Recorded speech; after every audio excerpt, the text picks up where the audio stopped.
नमस्कार दोस्तों, मैं आशीष आप सबका स्वागत करता हूं आपके अपने पसंदीदा चैनल एक लक्ष्य एकेडमी में। दोस्तों, जैसे कि हम अभी क्लास 6 की हिस्ट्री कर रहे हैं, तो उसमें हमने जो लास्ट वीडियो बनाई थी वह थी चैप्टर 8 की वीडियो, जिसमें कि हमने अशोका और उसके साम्राज्य के बारे में जाना था।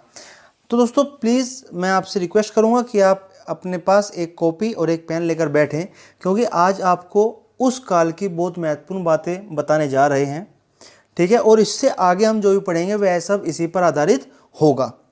ठीक है दोस्तों। जब मौर्य साम्राज्य था, जो चंद्रगुप्त मौर्य जी ने स्थापित किया था, अब से आपने पढ़ा था कि अब से लगभग 2300 साल पहले से भी ज़्यादा, 2300 साल पहले से भी ज़्यादा। और आप लोग जानते हैं कि अभी जो चल रहा है वह आपका 2020 चल रहा है। ठीक है, लेकिन वहाँ 2300 साल से भी ज़्यादा का मतलब कि समय को दो भागों में बांटा गया है। एक जीसस क्राइस्ट से समय से पहले, जो जीसस क्राइस्ट का जन्म हुआ था उससे पहले, और एक उनके जन्म के बाद।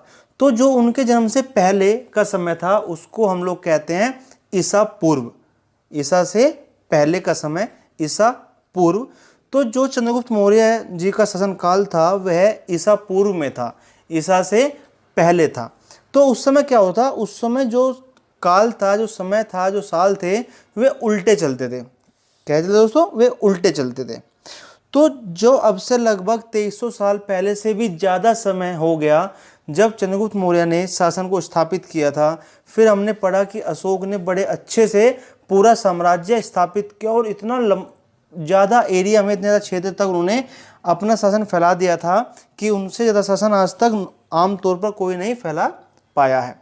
ठीक है। अब उसके बाद क्या हुआ कि जब अशोक जी ने धर्म को अपना लिया, वो अपने प्रवचन देने में लग गए, अपने शिक्षाएं बांटने में लग गए, तब उनका युद्ध की तरफ से ध्यान हट गया और जो हमारी सीमाएं थी अब उस पर ध्यान नहीं है किसी का।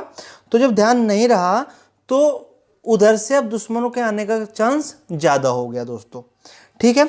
तो जैसे कि हमारे चंद्रगुप्त मौर्य, अशोका जी का जो शासन था वह 273 से 232 तक इन्होंने किया। 273 ईसा पूर्व से लेकर 232 ईसा पूर्व। ध्यान देना दोस्तों, 73 से 32 है, मतलब समय उल्टा चल रहा है। 273 से 232 ईसा पूर्व तक इन्होंने अच्छा शासन किया। 232 में जो इनका कलिंग का युद्ध हुआ था, उसके बाद से इनका मन बदल गया और इन्होंने युद्ध करना छोड़ दिया। युद्ध करना छोड़ने के बाद क्या हुआ कि इनका साम्राज्य अब टूटना शुरू हो गया। अब छोटे छोटे छोटे छोटे टुकड़ों में वह बंटना शुरू हो गया। अब क्या हुआ कि जो इनके सबसे आखिरी वंशज हुए, जो अशोक के सबसे आखिरी वंशज हुए, उनका नाम था बृहद्रथ। क्या नाम था? बृहद्रथ। ठीक है, याद रखना, इस नाम को आगे पढ़ेंगे तब आपको याद आएगा कि ये नाम क्यों बताया गया था। तो क्या नाम था? बृहद्रथ नाम था।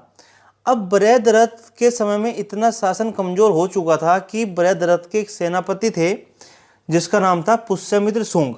क्या नाम था? उनका नाम था पुष्यमित्र शुंग। दोस्तों प्लीज ये सब डिटेल नोट कर लेना, आपके बहुत काम आने वाली हैं। आप कहो कि हाँ अच्छा किया हमने उस टाइम नोट्स बना लिए। तो जो अशोक का जो आखिरी वंशज थे उनका नाम था बृहद्रथ और उनके सेनापति था पुष्यमित्र शुंग। अब जो पुष्य मित्र शुंग था, इसने क्या किया, इसने बृहद्रथ को मार दिया। और बृहद्रथ के मारने के बाद ये मान लो कि वह मौर्य शासन का जो मौर्य साम्राज्य था उसको पूरी तरह से खत्म कर दिया। ठीक है दोस्तों। खत्म करने के बाद पुष्यमित्र शुंग ने अपने वंश की स्थापना की जिसका नाम है शुंग। शुंग वंशज कहते हैं इसको। क्या कहते हैं? शुंग वंश। क्या कहते हैं? शुंग वंश। नोट कर लेना। और जो पुष्यमित्र शुंग ने जो बृहद्रथ थे, इनकी मृत्यु की थी 185 ईसा पूर्व में। कब? 185 ईसा पूर्व में उन्होंने बृहद्रथ को मारकर और उनकी जगह अपना शासन स्थापित कर दिया, अपना वंश स्थापित कर दिया था। ठीक है, ये आपको पता है मौर्य वंश की। तो जब मौर्य वंश आप कह सकते हो कि 185 ईसा पूर्व में समाप्त हो चुका था। ठीक है।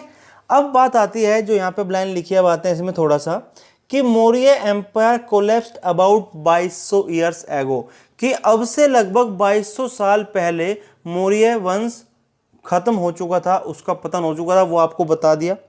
ठीक है, 185 में हुआ था, तो अगर आप जोड़ लें 185 वो और 2020 ये, तो 20 और 185 आपका मोटा मोटा 2200 साल हो जाते हैं। ठीक है, इन दिस प्लेस, अब जब उनका पतन हो चुका, अब भाई पतन हो गया, अब जगह खाली हो गई, अब कोई ना कोई तो जगह भरेगा, तो कौन भरेगा? तो क्या हुआ, उनके पतन के बाद बहुत सारे राजा पैदा हुए, बहुत सारे राज्य पैदा हुए, बहुत सारे वंश पैदा हुए। बात करें इन द नॉर्थ वेस्ट, आपके उत्तरी पश्चिम की, या आपके जो उत्तर भारत है उसके हिस्सों की, किंग्स नोन एज, तो वहां पर क्या हुआ, एक नया वंश स्थापित हुआ जिसको हम कहते हैं इंडो ग्रीक। क्या कहते हैं? इंडो ग्रीक, मतलब कि हिंद यवन। क्या कहते हैं? हिंद यवन। Ruled for about 100 years. अब इन्होंने लगभग यहाँ पर 100 साल, इन्होंने यहाँ पर लगभग 100 साल शासन किया। अब दोस्तों ये कैसे आए? हमने लास्ट वीडियो में पढ़ा था कि चाइना का जो शासक था, उन्होंने क्या किया, उन्होंने अपने चीन की सुरक्षा करने के लिए एक 6400 किलोमीटर की दीवार तैयार करा दी। तो अब क्या थे, जो आपके विदेशी ताकत थी वो उधर जाने से बचती थी, क्योंकि उनके पास सुरक्षा थी। अब लेकिन भारत के पास सुरक्षा नहीं हो पाई, क्योंकि जब सम्राट अशोक ने ध्यान हटाया तब से हमारे जो सीमाएं थी वह कमज़ोर हो चुकी थी। जब वह कमज़ोर हो गई तो जो विदेशी ताकतें थी, जो बाहरी राजा थे, वो अब रुख करने लगे हमारे भारत की तरफ, हमारे भारत की तरफ। ये बात आपको पता होनी चाहिए कि जो भारत अब है यही नहीं था, पहले पाकिस्तान भी, अफगानिस्तान भी, इराक तक का अपने एरिया में आता था, जिसको आप हिंदू कुश पर्वत भी है अफगानिस्तान में, वह भी हमारी सीमा ही थी। ठीक है, ये ध्यान रखना। अच्छा, तो उस समय क्या हुआ कि जब वो रास्ता उन्हें दिखा, भाई चलो जब दीवार बन गई, यहाँ तो अब दिक्कत आएगी, चीन वाले हमें दिक्कत, नुकसान पहुंचा सकते हैं। तो जो सबसे पहला यूनानी युद्ध या यूनानी आक्रमण भारत में हुआ था, जो सबसे पहला यूनानी आक्रमण भारत में हुआ था, वह हुआ था 206 ईसा पूर्व में। कब? 206 ईसा पूर्व में हुआ था। लेकिन उसमें उन्हें कुछ ज़्यादा खास फायदा नहीं मिल पाया था, क्योंकि उस समय फिर भी भारत में थोड़ी बहुत जान बाकी थी। ठीक है, तो उन्होंने क्या किया, यूनानियों ने जो अफगानिस्तान का उत्तरी हिस्सा था वहां पे अपना एक राज्य स्थापित कर दिया। तो वो थोड़ा करीब आ गए और उन्होंने उसका नाम रख दिया बैक्टीरिया। क्या नाम रखा? बैक्टीरिया। ठीक है, अब बात आती है, जब 100 साल उन हिंदू यवन ने यहाँ पर शासन कर लिया, तो उसके बाद फिर नए वंश आए। They are followed by Central Asian people. कौन सा? एक मध्य एशियाई का एक वंश आया जिसका नाम था शक वंश। क्या नाम था? जिसका नाम था शक वंश। यह उन हिंदू यवन के बाद यहाँ पर आया।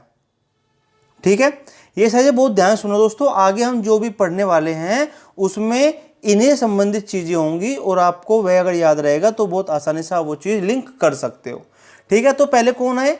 मौर्यों के बाद यह समस्या पैदा हो गई। तो जो बाहरी थे, जो बाहरी ताकत थी, यूनानियों ने सबसे पहले हमला किया था 206 में। 206 में हमला करने के बाद उन्होंने क्या किया कि अफगानिस्तान में उससे पहले वो कब्जा कर चुके थे, उत्तरी अफगानिस्तान में उन्होंने अपना शासन स्थापित कर लिया था, एक छोटा सा राज्य। ठीक है, अब हिंदू यवन ने यहाँ पर लगभग 100 सालों तक अपना शासन किया। 100 साल शासन करने के बाद फिर अगला वंशज आया जो शक वंश था। क्या था?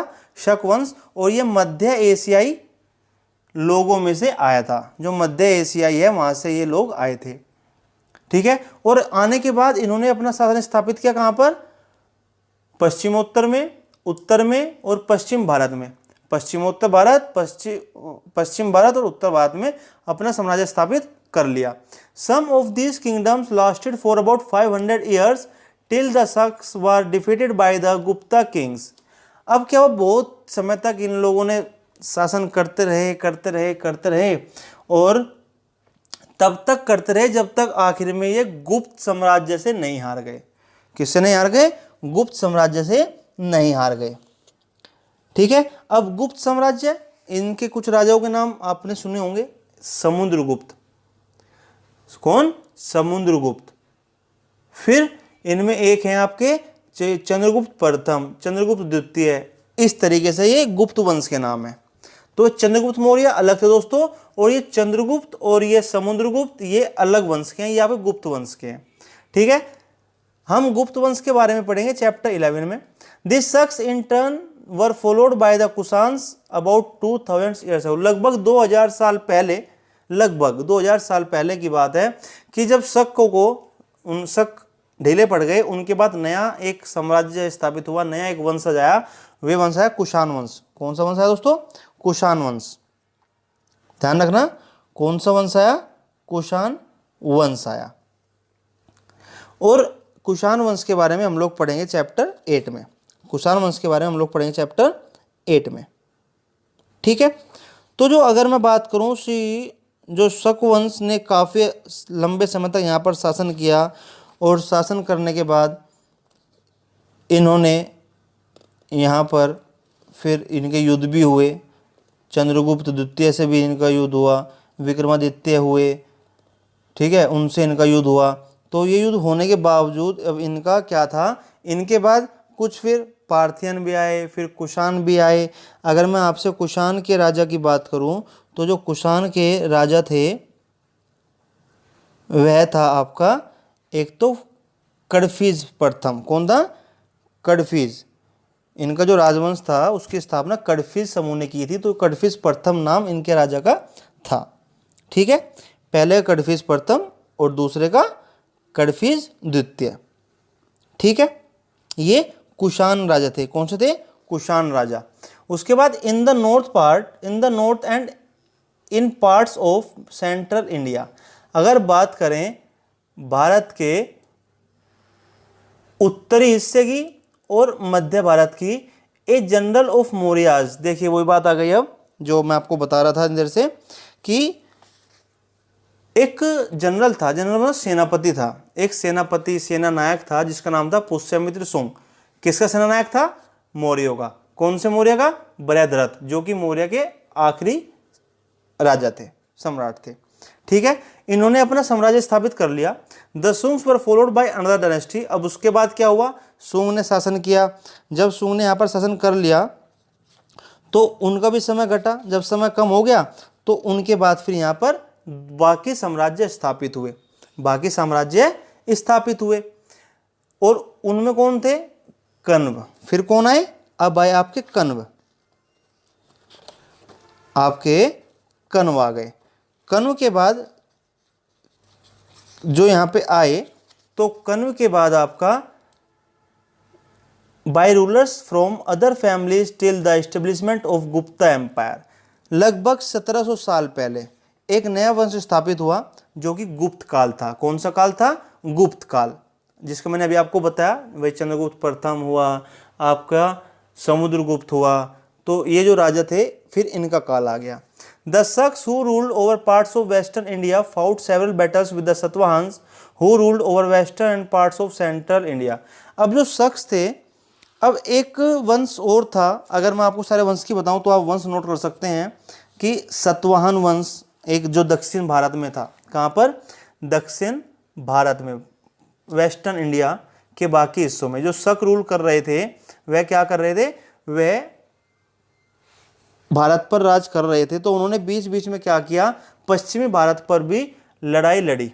पश्चिमी भारत पर उन्होंने बहुत सी लड़ाई लड़ी और वह वहाँ पर जाने को तैयार थे, लेकिन उन्हें युद्ध करना पड़ता था एक नए वंश से जो थे सतवाहन। कौन थे? सतवाहन। अब अगर सतवाहन के मैं आपको राजा का नाम बताऊं तो आप प्लीज नोट कर लेना कि इसमें एक बहुत प्रसिद्ध राजा हुए थे, गौतमीपुत्र सतकर्णी। कौन थे? गौतमीपुत्र सतकर्णी। और अगर मैं इनके आखिरी राजा की बात करें तो जो इनके आखिरी महान राजा थे जिनका बहुत नाम हुआ है वे थे यज्ञश्री सतकर्णी। क्या था? यज्ञश्री सतकर्णी। ठीक है, और लगभग 220 तक इनके साम्राज्य का अंत हो चुका था। ठीक है, ये सतवाहन की बात थी। This Satavahana kingdom which was established about 2100 years ago lasted for about 400 years. ये जो लगभग अब से 2100 साल पहले स्थापित हुआ था सतवाहन, इसका अंत हुआ और यह लगातार 400 सालों तक इसने भारत के कुछ हिस्सों पर राज किया। ठीक है, अराउंड 1700 ईयर्स एगो, लगभग 1700 साल पहले एक नया शासन पैदा हुआ, एक नया काल पैदा हुआ, एक नया वंश पैदा हुआ जिसको हम कहते हैं वाकाटक। क्या कहते हैं? वाकाटक। और ये मध्य और पश्चिमी भारत में, कहाँ पर? मध्य और पश्चिमी भारत में इसने एक बहुत शक्तिशाली साम्राज्य स्थापित कर लिया था। ठीक है, तो अभी तक हमने क्या पढ़े? हमने पढ़ा कि सबसे पहले मौर्य के बाद हिंद यवन शासकों ने हमला किया और वे भारत में अपना साम्राज्य स्थापित करने में कामयाब हो गए। हिंद यवन के बाद यहाँ पर आए शक। इन शक ने बहुत लंबे समय तक शासन किया। शासन करने के बाद धीरे धीरे हर एक, जैसे कि आपको पता था कि भारत में अलग अलग साम्राज्य थे, अलग अलग राजा थे, किसी पे छोटा था साम्राज्य, किसी पे बड़ा साम्राज्य था, तो आपस में युद्ध चलते रहे थे। शक के बाद क्या हुआ? हमने बीच में पढ़ा था कि जो पुष्यमित्र शुंग था उसने शुंग वंश की स्थापना की थी और पुष्यमित्र शुंग ने मौर्य वंश के आखिरी शासक जो कि बृहद्रथ थे उनको 185 ईसा पूर्व में उनका वध कर दिया था और उनकी जो कुर्सी थी, जो उनका शासन था, उस पर अपना हक कर लिया था, अपने अधिकार के अंदर का उसको ले लिया था। उसके बाद हमने पढ़ा कि शुंग के बाद आए थे कण्व वंश। कौन सा? शुंग वंश के बाद आया कण्व वंश, उसने भी अच्छा राज किया। और उसके बाद आ गए आपके गुप्ता एम्पायर। गुप्ता एम्पायर में आपको बताया चंद्रगुप्त प्रथम, चंद्रगुप्त द्वितीय और समुद्रगुप्त। ठीक है, इन राजाओं ने बहुत अच्छा शासन किया। उसके बाद क्या हुआ? उसके बाद हमने पढ़ा कि जो शक थे, जो शक साम्राज्य के या वंश के राजा थे, उन्होंने अच्छा शासन किया और वे बार बार पश्चिमी भारत पर हमला करते थे, लेकिन वहाँ पर सातवाहनों का अच्छा राज्य था, अच्छा शासन था और उन्होंने उनके साथ काफ़ी युद्ध किए और बार बार उनको यह बताया कि नहीं, हम भी यहाँ पर अपना अधिकार स्थापित कर सकते हैं और स्थापित किया। ठीक है, उनके बाद कुछ और एक नया शासन एक कुल जानने में आता है वाकाटका, जो कि आपका मध्य और पश्चिम भारत में बहुत शक्तिशाली साम्राज्य स्थापित कर चुका था। फिर आपका आता है इन साउथ इंडिया, दक्षिण भारत की बात करें तो बहुत सारे वंशज वहाँ पे भी हुए। उनमें से कुछ महत्वपूर्ण हम पढ़ेंगे, जैसे कि आपका चोला साम्राज्य, चेरा, पांड्या। इन्होंने लगभग 2200 से और 1800 के बीच, 2200 से 1800 के बीच, मतलब कि आप मोटा मोटा ये मान लो कि लगभग 200 ईसा पूर्व से और 200 ईस्वी तक, कुल मिलाकर इन्होंने भी लगभग 400 साल अपना दक्षिण भारत में राज किया। ध्यान देना, ये दक्षिण भारत के हैं तीनों। दक्षिण भारत में इन्होंने भी अच्छा शासन किया। एंड अबाउट 1500 ईयर्स एगो, लगभग 1500 साल पहले दो नए किंगडम हुए। ये ऊपर देखना, चोला, चेरा, पांड्या, तीन ही हो गए। फिर क्या हुआ? नीचे बताया गया है, नीचे फिर दो दिखाए गए, एक आपका पल्लव और एक आपका चालुक्य। एक आपका पल्लव और एक आपका चालुक्य। इन्होंने भी अच्छा शासनकाल वहाँ पर किया दोस्तों। There are several other kingdoms and king as well. इनके अलावा और भी काफ़ी साम्राज्य थे और भी काफ़ी राजा थे। We know about them from the coins, inscriptions as well as from books. उनके बारे में हम जान सकते हैं सिक्कों की मदद से भी, इंस्क्रिप्शन जो आपके पांडुलिपि होती है या अभिलेख होते हैं उनकी मदद से भी, या जो उनकी किताब लिखी गई है उनकी मदद से भी हम इन लोगों के बारे में जान सकते हैं। ठीक है, उसके बाद there were other changes that were taking place in which ordinary man and women played a major role. अब इतना कुछ बदलाव हो रहा था, हर समय के बाद शासन बदलता गया, राजा बदलते गए, उनकी सोच बदलती गई। इतना कुछ बदलने के बाद फाइनली क्या हुआ? फाइनली लोगों में भी कुछ बदलाव देखने को मिले। जो साम्राज्य था उसमें भी कुछ बदलाव देखने को मिले, जो समाज पैदा हुआ उसमें बदलाव देखने को मिले। वो बदलाव क्या थे कि उस बदलाव के लिए जो उनके पुरुष और महिलाएं थी उनका भी एक अहम रोल हमें देखने को मिलता है। अब वे बदलाव क्या हुए? These included the spread of agriculture and growth of new towns, crafts production and trade. बदलाव क्या थे? एक तो हमें इसमें खेती क्षेत्र का फैलाव बहुत ज़्यादा देखने को मिला। इसमें हमने देखा कि बहुत ज़्यादा लोगों ने खेती की, उसकी तरफ ध्यान गया और लोगों ने एक कृषि प्रधान साम्राज्य स्थापित करने में बहुत मदद की। उसके अलावा नए नए शहर बने, नए नए शहर, नए नए राजधानियाँ, नए नए कस्बे, ये सब राजाओं के द्वारा बनाए गए। क्राफ्ट प्रोडक्शन, जो शिल्पकार थे, जो शैल्य कला थी, उसका भी बहुत ज़्यादा विस्तार हुआ, उत्पादन हुआ। ट्रेड और व्यापार हुआ, और व्यापार हुआ। ठीक है। उसके बाद क्या, traders explored land routes within the subcontinent and outside. जो व्यापारी थे उन्होंने बहुत सारे रास्ते देखे, बहुत सारे मार्ग बनाए, चाहे वो आपके जमीनी मार्ग हो, वे आपके उपमहाद्वीप से वो बाहर तक, भाई पता लगा एशिया से अफ्रीका भी जा रहे हैं, आपके इंडिया से घूमकर यूरोप में भी जा रहे हैं, आपके मध्य भारत में भी जो मध्य एशिया है वहाँ पर भी जा रहे हैं। तो उन रास्तों को उन्होंने पता लगाया। एंड सी रूट्स, चाहे वो समुद्री रास्ते हों, जो कि वेस्ट एशिया, ईस्ट अफ्रीका और साउथ ईस्ट एशिया, ये अभी हम मैप देखेंगे, उस मैप में आपको क्लियर करूँगा ये चीज़ें, लेकिन इनको आप नोट कीजिए, इनको आप समझ लीजिए कि जो जमीनी रास्ते थे वह कौन से पता किए, जमीनी रास्ते उन्होंने पता किए दोस्तों, जमीनी रास्ते जो पता किए वे थे आपके सब कॉन्टिनेंट, जो आपका एशिया उपमहाद्वीप था इसमें, और इसके बाहरी रास्ते। इसके अलावा इन्होंने समुद्री रास्ते पता किए, चाहे वो वेस्ट एशिया की ओर हो, चाहे ईस्ट अफ्रीका के लिए, चाहे आपका साउथ ईस्ट एशिया के लिए। वर ऑल्सो ओपनड अप, इनको भी खोल दिया गया, इनका भी इस्तेमाल किया जाने लगा, इनका भी उपयोग किया जाने लगा। And many new buildings were built, और नई नई इमारतें बनाई गई। आप तो जानते ही हैं कि राजा का जो काल था उसमें इमारतों पे बहुत ध्यान दिया गया था, मंदिरों पर बहुत ध्यान दिया गया था। तो इंक्लूडिंग द अर्लियर टेम्पल, पुराने जो मंदिर बने हुए मिलते हैं उन पर भी इनका बहुत ध्यान था। तो उन चीज़ों के लिए हम कह सकते हैं कि इन्होंने बहुत ज़्यादा विकास किया।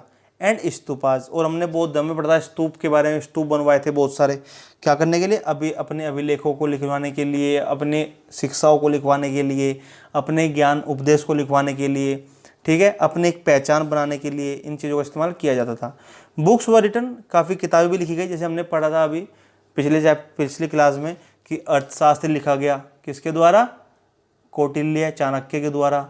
फिर मैगस्थनीज ने भी एक किताब लिखी थी इंडिका, जो हमने आपको बताया था, जो चंद्रगुप्त मौर्य के शासनकाल में आया था। And scientific discoveries were made, और बहुत सारे वैज्ञानिक खोज भी की गई।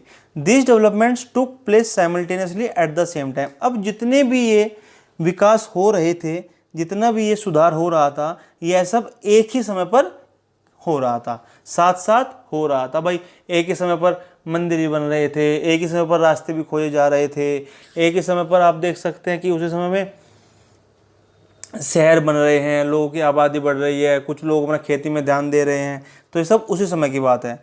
Keep this in mind as you read the rest of the book. और जो यहाँ पर आपको बताया दोस्तों, इसको आप ध्यान में रखना, क्योंकि जो हम आगे पढ़ेंगे वह सब इससे संबंधित होगा।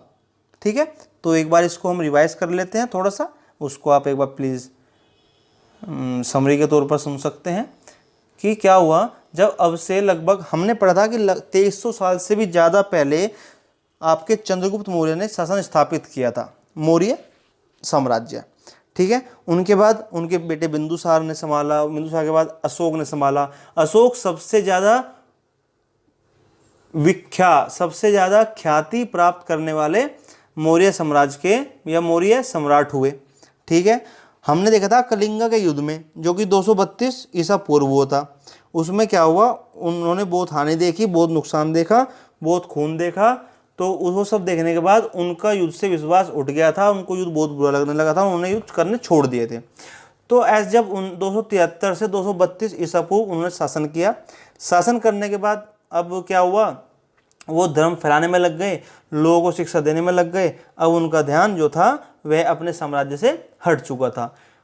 ध्यान के हटने की वजह से क्या हुआ कि जो हमारी सीमाएं थी वह कमज़ोर पड़ गई। कमज़ोर पड़ने से क्या हुआ, हमारे देश पर, हमारी सीमाओं पर बाहरी ताकतों का आना जाना होने लगा, उनके लिए वो रास्ते खुल चुके थे। तो सबसे पहले जो युद्ध हुआ था वो यूनान ने किया था, और वह किया था 206 ईसा पूर्व। ठीक है, जब 206 ईसा पूर्व किया तो उन्होंने कैसे भी करके अपना एक यहाँ पर थोड़ा थोड़ा करके अपना साम्राज्य स्थापित करने लगे। जब स्थापित हो गया, उन्होंने शासन किया लगभग 100 साल तक। तो 100 साल शासन करने के बाद फिर एक नया वंश आया जो था शक वंश, जो था शक वंश। शक वंश ने यहाँ पर काफ़ी शासन किया। बहुत हद तक उसने सोचा कि मैं पूरे भारत पर अपना कब्जा कर लूं, लेकिन शक का क्या हुआ, शुरुआत में उसने कुछ शाखाएं खोली। भाई एक तो अफगानिस्तान में पहला तो उसने वहीं पर किया था, जिसका नाम उसने बैक्टीरिया रखा था। उसके बाद उसकी जो दूसरी राजधानी थी वह आपकी थी पंजाब में, जो तक्षशिला। तक्षशिला हमने पढ़ी थी पहले, ठीक है, मौर्य साम्राज्य में। उसके बाद मथुरा में भी उसने लगभग शताब्दी तक शासन किया है, ठीक है दोस्तों। फिर उसने पश्चिम भारत पर भी अपना कब्जा जमाया था, पश्चिम भारत में भी कब्जा जमाया था, वहाँ पर भी उसने लंबा शासन किया, ठीक है। इसके बाद हमने देखा कि जब शक ये कब्जा जमा रहे थे तो उनके काफ़ी युद्ध हुए गुप्त साम्राज्य से भी। किससे? जो गुप्त शासन था, जो गुप्त काल था, जो गुप्त सम्राट थे, उनसे भी इनके काफ़ी शासन या काफ़ी युद्ध हुए थे। और कुल मिलाकर इन्होंने लगभग 500 सालों तक शासन यहाँ पर किया है। कितने सालों तक? 500 सालों तक, ठीक है। फिर जब शक का समय हो गया पूरा, फिर यहाँ पे आए कुषाण। फिर कौन आया दोस्तों? फिर कुषाण आए। और कुषाणों ने भी इसमें, ये भी एक्चुअली विदेशी ही थे, ये भी विदेशी थे। इनको टोचेरियन कहा जाता था। क्या कहा जाता था? टोचेरियन कहा जाता था। ये एक कबीला था और इस कबीले बस जैसे भी हुआ तो ये यहाँ पर आकर उन कबीलों में से एक कुषाण समूह था, उस समूह के लोग थे। और इन्होंने यहाँ पर आकर इन्होंने सोचा चलो भाई भारत में सब कर रहे हैं, हम भी चलते हैं। तो यहाँ पर आके इन्होंने अपना साम्राज्य स्थापित किया। और यहाँ पर आके इन्होंने क्या किया, अफगानिस्तान में जो उत्तर अफगानिस्तान है उस पर कब्जा किया और वहाँ पर एक राजधानी बनाई अपनी, बैक्टीरिया, ठीक है। बैक्टीरिया जो किसने बनाई थी? हिंदू यवन ने स्थापित किया था, उस पर इन्होंने कब्जा कर लिया, ठीक है। चलिए, अब वहाँ से शकों को इन्होंने भगा दिया। ये आए, इन्होंने भी आके अफगानिस्तान के उत्तर भाग में जो बैक्टीरिया बसाया था, किसने? हिंद यवन ने, शकों ने। उन शकों को हटाकर इन्होंने क्या किया? अपना राज्य स्थापित कर लिया, उनको वहाँ से भगा दिया, ठीक है। अब क्या हुआ? अब कुषाणों का राज आ गया। कुषाणों के राजा का नाम आप ध्यान में रखिए, एक तो कडफिस प्रथम थे और एक कडफिस द्वितीय। इन्होंने काफ़ी हाथ पैर फैलाए, काफ़ी। अब हाँ, कुषाण का एक शासक नाम याद रखना, आगे हमें पढ़ने को मिलेगा, कनिष्क। कुषाण का एक शासक था जिसका नाम था कनिष्क। वह बहुत प्रसिद्ध हुआ था, उसने बहुत ज़्यादा प्रसिद्धि यहाँ पर पाई थी, ठीक है। और एक चीज़ और आपसे पूछी जाएगी कि क्या इन्होंने बौद्ध धर्म का संरक्षण किया था? तो हाँ, कनिष्क ने बौद्ध धर्म का संरक्षण किया था। कनिष्क कौन था? कुषाण वंश का शासक था, ठीक है। उसके बाद हमने पढ़ा गुप्त वंश के बारे में पढ़ा, फिर हमने सातवाहन के बारे में पढ़ा। तो सातवाहन के बारे में हमने दो राजाओं के नाम पढ़े थे, एक तो गौतमीपुत्र सतकर्णी और एक आपका जो इनका यज्ञश्री सतकर्णी। अब क्या था, जो ये थे मतलब पश्चिम भारत में बहुत अच्छी स्थिति में थे, पश्चिमी भारत में एक बहुत अच्छी स्थिति में थे। इन्होंने बहुत अच्छे से वहाँ पर संभाला हुआ था। शकों ने 2-4 बार उनसे युद्ध भी किया था, लेकिन कोई फ़ायदा नहीं हुआ था और वे उनको नहीं जीत पाए थे, ठीक है। उसके बाद इसी बीच हमने पढ़ा, ये सब हो गया। फिर 185 ईस्वी में मौर्य साम्राज्य के आखिरी शासक बृहद्रथ को पुष्यमित्र शुंग ने धोखे से या कैसे भी कह लो वध कर दिया। क्यों? क्योंकि धोखे से कहें क्यों? क्योंकि पुष्यमित्र शुंग क्या था? उनका सेनापति था। अब सेनापति ने बगावत की, बगावत कर उनका वध कर दिया। वध करके उनके सिंहासन पर आसीन हो गया और वहाँ पर अपना वंश स्थापित कर दिया, ठीक है। उसके बाद शुंग वंश हुआ। उसके बाद और भी काफ़ी सारे क्या है, और भी काफ़ी सारे वंश पैदा हुए दोस्तों, ठीक है। अब से लगभग 1700 साल पहले, अब से लगभग 1700 साल पहले गुप्त वंश भी वहीं से स्थापित हुआ था। फिर क्या हुआ? अब ये हम पढ़ चुके हैं कि शकों ने क्या किया, सातवाहनों के साथ युद्ध किया था। युद्ध करके बार बार बहुत साल युद्ध का, कई बार युद्ध किया, लेकिन सातवाहनों ने आखिरकार उन्हें मतलब वहाँ पर अपने पैर जमाने ही नहीं दिए और वहाँ पर सातवाहनों का ही राज चलता रहा, उनका ही राज स्थापित होता रहा। उसके बाद एक और वंश आता है वकाटक, एक और वंश आता है वकाटक, जो कि आपके मध्य और पश्चिमी भारत के काफ़ी प्रसिद्ध शासक हुए। उसके बाद हमने पढ़ा दक्षिण में, दक्षिण भारत जो है हमारा, तो जो आपका ये वी शेप का है, जो आपका ये है ना, ये इस तरीके से और ये ऐसे जो है। तो ये दक्षिण भारत जो है इसमें आपके सम्राट हुए, उनको बहुत नाम हुआ। इसमें आपका चोला साम्राज्य, चेरा और आपका पांड्या, इन्होंने लगभग 2200 से 1800 सालों तक, लगभग 400 सालों तक इन्होंने यहाँ पर राज किया। इनके बाद फिर दो और नाम प्रसिद्ध हुए, एक हुआ पल्लव और एक हुए चालुक्य। एक हुआ पल्लव, एक हुआ चालुक्य। इन्होंने भी बहुत शासन किया और ऐसे ही करते करते बहुत सारे हमारे पास सम्राट, बहुत सारे साम्राज्य के बारे में हम लोग जान सकते हैं, हमें जानकारी मिलती है कि भाई और भी राजा हुए थे। फिर जब ये हो गए तो इनकी जानकारी कहाँ से मिली? तो इनकी जानकारी इनके चलाए हुए सिक्कों से मिल जाती है, जो इनके पांडुलिपियाँ उनसे मिल जाती है, या जो किताब होती है उनसे मिल जाती है। अब इतना कुछ बदलाव देश में हो रहा था, तो इसके अलावा और भी बदलाव हो रहा था। वह बदलाव क्या था? इस बदलाव में जो यहाँ के पुरुष और महिलाएं थी, इनका बहुत ज़्यादा योगदान देखने को मिलता है। यहाँ पे हमने जो सुधार देखे, वे सुधार थे कृषि के क्षेत्र में, वे सुधार थे आपके, आप कह सकते हो जो आप इंफ्रास्ट्रक्चर कहते हो ना आज इस क्षेत्र में, जैसे कि नए नए शहर बना दिए, अच्छे अच्छे शहर बना दिए, वहाँ पर लोगों को शिफ्ट कर दिया। और उसके अलावा व्यापार क्षेत्र में भी बहुत बड़ा इन्होंने योगदान दिया है। ठीक है, अब व्यापार करने के लिए क्या भाई, हमें क्या चाहिए? कस्टमर चाहिए। मान लो भारत में कुछ होता है और उस चीज़ को हम कहीं बाहर भेज दें तो वह व्यापार होता है, उसके लिए क्या हमें रास्ते चाहिए। तो लोगों ने क्या किया, व्यापारियों ने क्या किया, बहुत सारे रास्ते देखे, बहुत सारे रास्ते बनाए, चाहे वो आपके इसी भारत में एक जगह से दूसरी जगह पर जाना हो या इस भारत के बाहर किसी जगह पर जाना हो, उसके रास्ते इन्होंने ढूंढे। ये तो जमीनी रास्ते थे, और साथ साथ इन्होंने समुद्री रास्ते भी देखे, चाहे हमें वह पश्चिम एशिया में जाना हो, चाहे हमें ईस्ट अफ्रीका, पूर्वी अफ्रीका में जाना हो, चाहे हमें दक्षिण पूर्वी एशिया में जाना हो, तो हम उसके लिए समुद्री मार्गों का इस्तेमाल करते थे। वे मार्ग अभी मैं आपको दिखाऊंगा। इसके साथ नए बहुत सारी बिल्डिंगें बनाई, चाहे वो आपके टेम्पल हों, चाहे वो आपके स्तूप हों, बहुत सारी किताबें लिखी गई, बहुत सारे वैज्ञानिक खोजें भी की गई। इन सब विकास, ये जो सब विकास देखने को मिले हैं, ये सब एक ही समय पर हुए हैं, जो अब तक हमने समय पढ़ा उस समय पर। ठीक है, तो आइए अब हम चलते हैं मैप की ओर। अब हम चलते हैं मैप की ओर। ये देखिए, ये मैप है। इस मैप में आप देखोगे दोस्तों कि ये रूट दिखाए गए हैं। क्या है? ये रूट हैं। एक बार आप देख लो रूट कौन से हैं, किस कलर के हैं, तो मैं आपको आगे क्लियर करता हूँ। ये देखिए, इसमें आपको 5 कलर दिखाए गए हैं, 5 कलर दिखाए गए हैं। एक ये है, इसका मतलब ये वो रास्ते थे, ये वो रास्ते थे जिन पर चाइनीज शासक का नियंत्रण था। ठीक है, ये डार्क ग्रीन है, ये वो हैं जो आपके कुषाणों के अंतर्गत थे। किसके? जो कुषाण वंश आया था उसके अंडर जो रास्ते थे, ये वो हैं। ये आपका बहुत महत्वपूर्ण समुद्री रास्ते हैं। ये आपके किसके हैं? जो ईरान के शासक था उस टाइम, पर्सिया जिसको आप बोलते हो, पर्सिया, पहले ईरान को पर्सिया कहते थे, तो पर्सिया के जो शासक था उसके अंडर में रास्ते आते थे। और ये हैं जो रोमन साम्राज्य के अंतर्गत रास्ते आते हैं वो। ठीक है, तो आइए देखिए, ये देखिए आप, ये यहाँ पर्सिया, ये रहा, ये कुषाण का है यहाँ पर एम्पायर। ये देखिए, पहले आप इसमें भारत देख लीजिए, भारत, ये देखिए, ये भारत है इस तरीके से। ये देख कितना, ये हमारा भारत का भौगोलिक, ये एक्चुअली फिजिकल नहीं है, ये आपका जियोग्राफिकल है। जो प्राकृतिक नक्शा है वो दिखाया गया है, इसमें राजनीतिक नहीं है। तो प्राकृतिक आप देख सकते हैं, ये प्राकृतिक नक्शा इसमें दिखाया गया। ये आपका भारत इस तरीके से यहाँ पर है। ठीक है, ये आपका पर्सिया जो ईरान है। ठीक है दोस्तों, और ये आपका रास्ते दिखाए गए हैं। ये आपका वायलेट वाला है, ये आपके रेड जो आपका, ठीक है ना, ये आपके डार्क ब्लू है।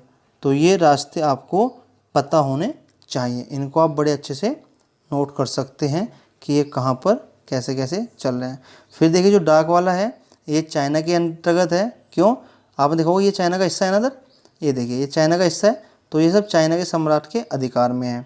फिर आप देखिए लाल वाला, जो ये डार्क, ये वाला अगर बात करें, ये आपका है कौन सा? जो कि ईरान का शासक। कहाँ का? जो ईरान के अंतर्गत है, ये वाला हिस्सा। ठीक है, फिर ग्रीन वाले बात करते हैं, ये वाला ग्रीन देखिए आप, और ये रोमन एम्पायर, ये जो ये रास्ता है ये रोमन एम्पायर है।